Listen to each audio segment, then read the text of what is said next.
पहला अध्याय मनवंतरों का वर्णन।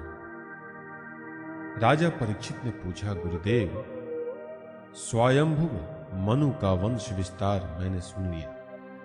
इसी वंश में उनकी कन्याओं के द्वारा मरीच आदि प्रजापतियों ने अपने वंश परंपरा चलाई थी। अब आप हमसे दूसरे मनुओं का वर्णन कीजिए। ब्राह्मण ज्ञानी महात्मा जिस जिस मनमंत्र में महामहिम भगवान के जिन जिन अवतारों और लीलाओं का वर्णन करते हैं, उन्हें आप अवश्य सुनाइए। हम बड़ी श्रद्धा से उनका श्रवण करना चाहते हैं। भगवान विश्व भावन भगवान बीते हुए मनवंतरों में जो जो लीलाएं कर चुके हैं, वर्तमान मनवंतर में जो कर रहे हैं और आगामी मनवंतरों में जो कुछ करेंगे, वह सब हमें सुनाइए। श्री शुकदेव जी ने कहा, इस कल्प में स्वयंभुव आदि 6 मनवंतर बीत चुके हैं। उनमें से पहले मनवंतर का मैंने वर्णन कर दिया। उसी में देवता आदि की उत्पत्ति हुई। स्वयंभुव मनु की पुत्री आकुति से यज्ञ पुरुष के रूप में धर्म का उपदेश करने के लिए तथा देवहूति से कपिल के रूप में ज्ञान का उपदेश करने के लिए भगवान ने उनके पुत्र रूप से अवतार ग्रहण किया था। परीक्षित, भगवान कपिल का वर्णन मैं पहले ही 3रे स्कंद में कर चुका हूं। अब भगवान यज्ञ पुरुष ने आकुति के गर्भ से अवतार लेकर जो कुछ किया, उसका वर्णन करता हूं। परीक्षित, भगवान स्वयंभुव मनु ने समस्त कामनाओं और भोगों से विरक्त होकर राज्य छोड़ दिया। वे अपनी पत्नी शतरूपा के साथ तपस्या करने के लिए वन में चले गए।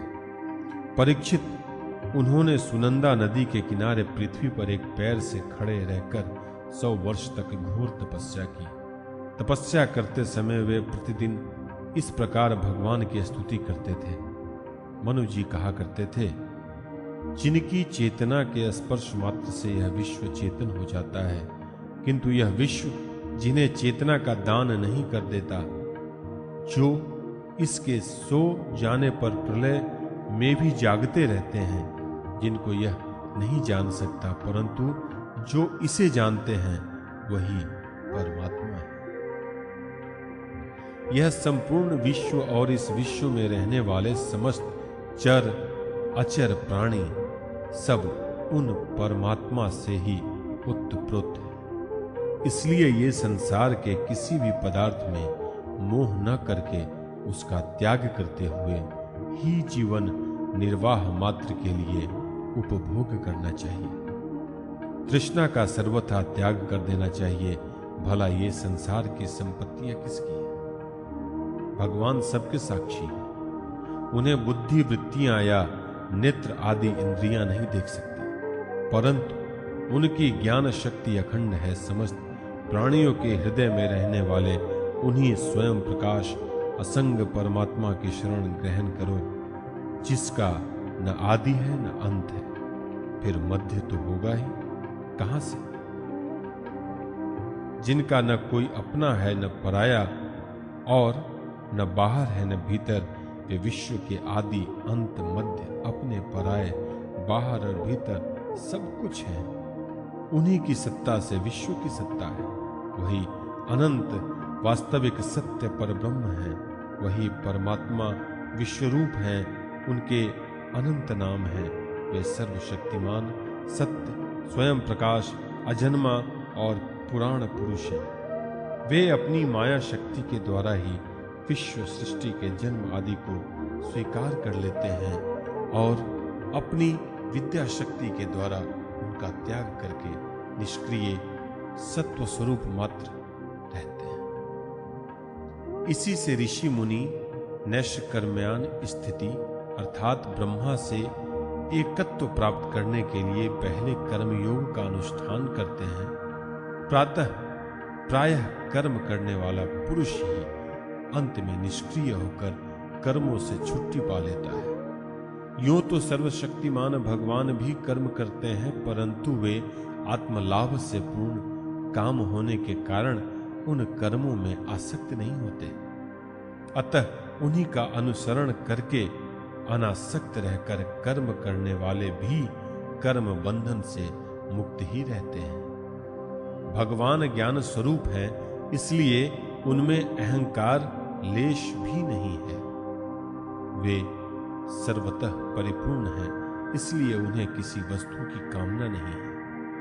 वे बिना किसी की प्रेरणा के स्वच्छंद रूप से ही कर्म करते हैं। वे अपनी ही बनाई हुई मर्यादा में स्थित रहकर अपने कर्मों के द्वारा मनुष्यों को शिक्षा देते हैं। वे ही समस्त धर्मों के प्रवर्तक और उनके जीवन दाता हैं। मैं उन्हीं प्रभु की शरण में।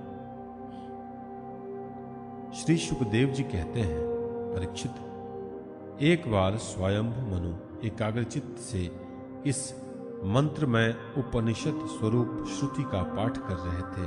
उन्हें नींद में अचेत होकर बड़बड़ाते जान भूखे असुर और राक्षस खा डालने के लिए उन पर टूट पड़े। यह देखकर अंतर्यामी भगवान यज्ञ पुरुष अपने पुत्र याम नामक देवताओं के साथ वहां आए। उन्होंने उन खा डालने के निश्चय से आए हुए असुरों का संहार कर डाला और फिर वे इंद्र के पद पर प्रतिष्ठित होकर स्वर्ग का शासन करने लगे। परीक्षित, दूसरे मनु हुए स्वारोचिष। वे अग्नि के पुत्र थे। उनके पुत्रों के नाम थे धुमान, सुषेण और रुचिष्मान आदि। उस मनवंतर में इंद्र का नाम था रोचन। प्रधान देवगण थे तुषित आदि, ऊर्ज स्तंभ आदि। वेदवादिगण सप्तर्षि थे। उन मनवंतर में वेदशिरा नाम के ऋषि की पत्नी तुषिता थी। उनके गर्भ से भगवान ने अवतार ग्रहण किया और विभु नाम से प्रसिद्ध हुए। वे आजीवन नैष्ठिक ब्रह्मचारी रहे। उन्हीं के आचरण से शिक्षा ग्रहण करके 88,000 व्रतनिष्ठ ऋषियों ने भी ब्रह्मचर्य व्रत का पालन किया। तीसरे मनु थे उत्तम। वे प्रिय व्रत के पुत्र थे। उनके पुत्रों के नाम थे पवन, सिंचय, यज्ञहोत्र आदि। उस मनवंतर में वशिष्ठ जी के प्रमद आदि 7 पुत्र सप्तर्षि थे। सत्य, वेदश्रुत और भद्र नामक देवताओं के प्रधान गण थे और इंद्र का नाम था सत्यजीत। उस समय धर्म की पत्नी सुनृता के गर्भ से पुरुषोत्तम भगवान ने सत्यसेन के नाम से अवतार ग्रहण किया था। उनके साथ सत्यव्रत नाम के देवगण भी थे। उस समय के इंद्र सत्यजीत के सखा बनकर भगवान ने असत्य परायण, दुःशील और दुष्ट यक्षों, राक्षसों एवं जीवद्रोही भूत गणों का संहार किया। चौथे मनु का नाम था तामस। वे तीसरे मनु उत्तम के सगे भाई थे। उनके पृथु, ख्याति, नर, केतु इत्यादि 10 पुत्र थे। सत्यक, हरि और वीर नामक देवताओं के प्रधान गण थे। इंद्र का नाम था त्रिशिख। उस मनवंतर में ज्योतिर्धाम आदि सप्तर्षि थे। परीक्षित, उस तामस नाम के मनवंतर में विद्युति के पुत्र वैधृति नाम के और भी देवता हुए। उन्होंने समय के फेर से नष्ट प्राय वेदों को अपनी शक्ति से बचाया था, इसलिए ये वैधृति कहलाए। इस मनवंतर में हरिमेधा ऋषि की पत्नी हरिणी के गर्भ से हरि के रूप में भगवान ने अवतार ग्रहण किया। इसी अवतार में उन्होंने ग्रास से गजेंद्र की रक्षा की थी।